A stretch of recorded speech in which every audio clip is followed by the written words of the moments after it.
As promised, we are back sooner than expected because we have some breaking news to cover, brought to you by the Spanish Chess 24 page. We have translated the article, which was originally published in Spanish, to English, and Hammer is going to take us through what's happening in the chess world. What is the latest, John Ludwig? Yeah, it's a shocking headline. Magnus Carlsen announces his retirement from over-the-board chess.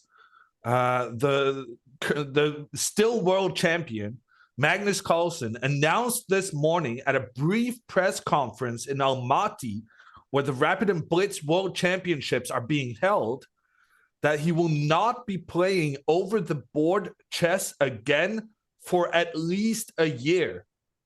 The news came as a bomb and overshadowed the chess boxing match announced the night before between Pepe Cuenca and Aman Hambleton.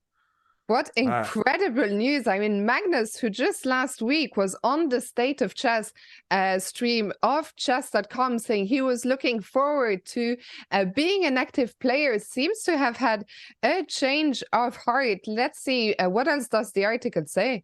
Yeah, actually, it mentions this stream specifically after a photo of Magnus with the caption, Magnus Carlsen visibly bored during a game.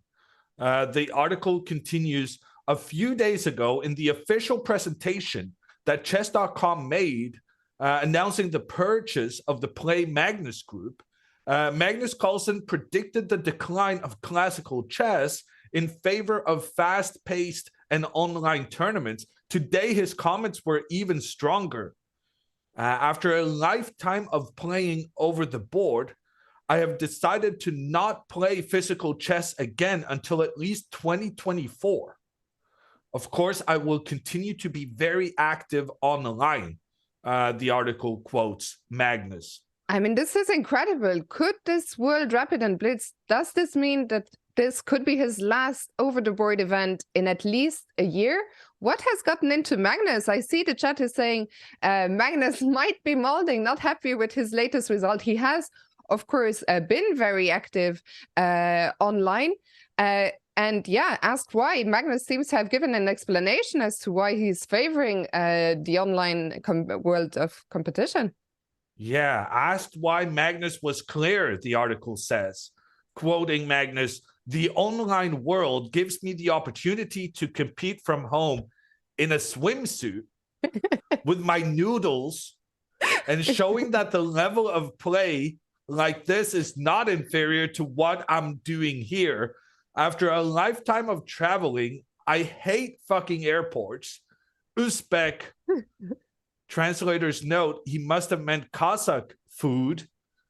And having to wait in a line to go to the bathroom between rounds. I mean, this is unbelievable. Magnus, he has been known, right? When he's playing from home, we have seen him eat his noodles mid-round. We have seen him, you know, in his shorts. I don't know, in his swimsuit is a new one. Interesting what he's thinking. John Ludwig, you know Magnus well. What do you think? I mean, I was kind of buying all of this, but the swimsuit comments and the airports and like the airports are a pain. I mean, to be fair, I've done quite a bit of traveling the last few months. It's not been a pleasant experience. I think it's harsh on the Kazakh food. I was in Kazakhstan in September. I thought it was lovely, so that part a little bit harsh. Well, to be fair, he does criticize the Uzbek food. Maybe he doesn't know which country he's in. Magnus, maybe that's worse than the Cossack. Magnus is known for not being great at geography, am I right?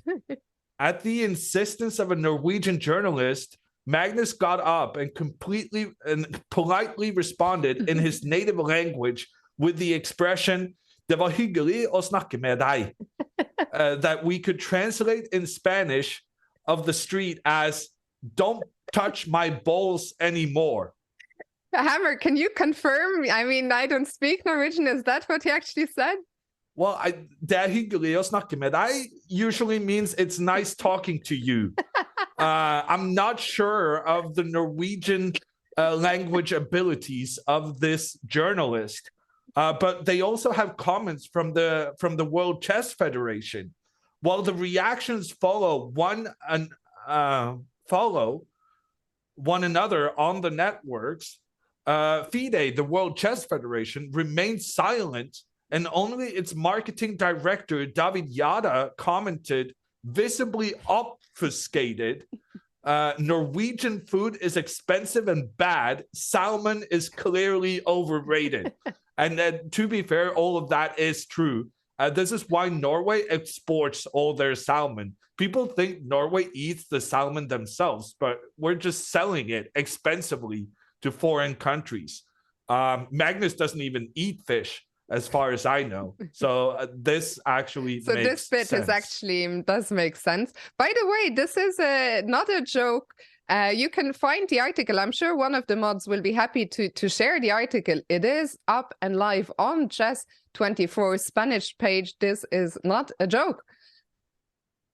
The news of Carlsen's withdrawal caused people to stop talking about the two big news items announced the previous morning, which is that Pepe Cuenca will be facing...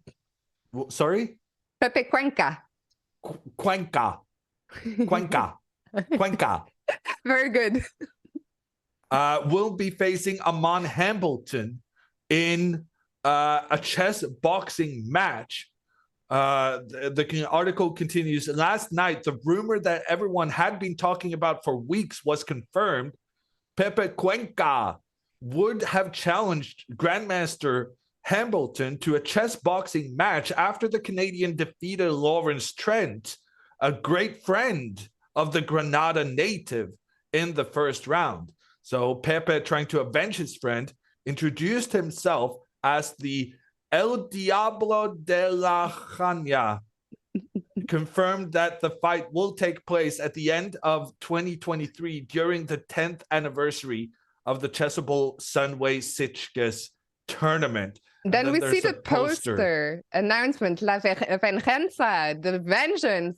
I mean, Aman, we would like to see what is his actual strength. Lawrence sadly failed to put up much of a fight. So maybe finally a worthy opponent for Aman. We see Pepe there in the right side of the ring. He is ready to take on Aman at next year's Sunway Sitges event, which should be great fun. And yeah, then the article concludes. Pepe confirmed to Chess24 that he has already the team to prepare himself for the fight, with Don Steven in charge of his chess preparation and the European Union champion Sandor Martin, his boxing coach. Pepe and Sandor met in Malaga during the Marca newspaper award ceremony. And the article continues here with a picture, presumably with this boxing champion on the right, together with Ray Enigma. A mysterious chess player currently anonymous for the world. El Diablo de Jania, which was Pepe's nickname, confirmed that Miguel Santos would take over his network since he is an expert, making the viewers believe you are stronger than you really are. And Alain Pichot will cancel the Mufa? I think we might have some slight translation issues here. Well, I don't think this is the first translation issue of the article, to be fair, though.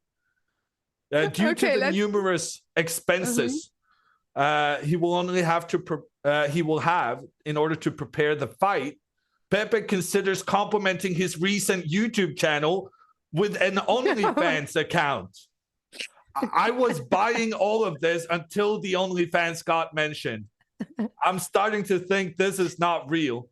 Lawrence Trent offered to advise Pepe on how to beat Aman, but the man from Granada rejected his experienced advice with a laugh. Well, we Lawrence have to say, proved that the article became very believable again there right in the end, right? Well, I believe that Lawrence Trent would offer advice. I also believe that Pepe would laugh getting advice from a guy that got completely destroyed by Hambleton. So But no, I'm doing some Googling on my other monitor. This does not have the ring of truth, other than Norwegians not liking salmon. There were some things here I find difficult to believe. I think You're in saying the ring of particular, truth. How about an onion ring? It has more the looks of an onion ring. maybe so. I've actually done some research on my second monitor, and apparently, the Spanish speaking nations of the world celebrate Dia de los Santos Inocentes, Which is what, an translates. equivalent? Well, it translates to the Day of the Innocents, which I'm guessing is basically a translation for the Day of the Idiots believing anything they read. I do have an innocent mind. I do believe that what I read is true, but apparently this Spanish holiday has a similar thing as April Fools, in that you're allowed to try and trick people with their articles. So, well, breaking news, we are yet to find out. Who knows with Magnus? I mean, I doubt that he actually gave a press conference this morning leading into the last day of the Rapid. Fingers crossed it isn't true. We shall find out in the future. As Hammer pointed out, there were some nuggets of truth for sure. And maybe that's the beauty of this article. We get to pick for ourselves what is true, what isn't. OnlyFans when so many questions, so few answers for now. We hope you enjoyed this breaking news. Make of it what you will. Hammer, I believe we're going to go back on a quick break, and we'll be back with the remaining 2 rounds of this FIDE Rapid World Championship in a few minutes.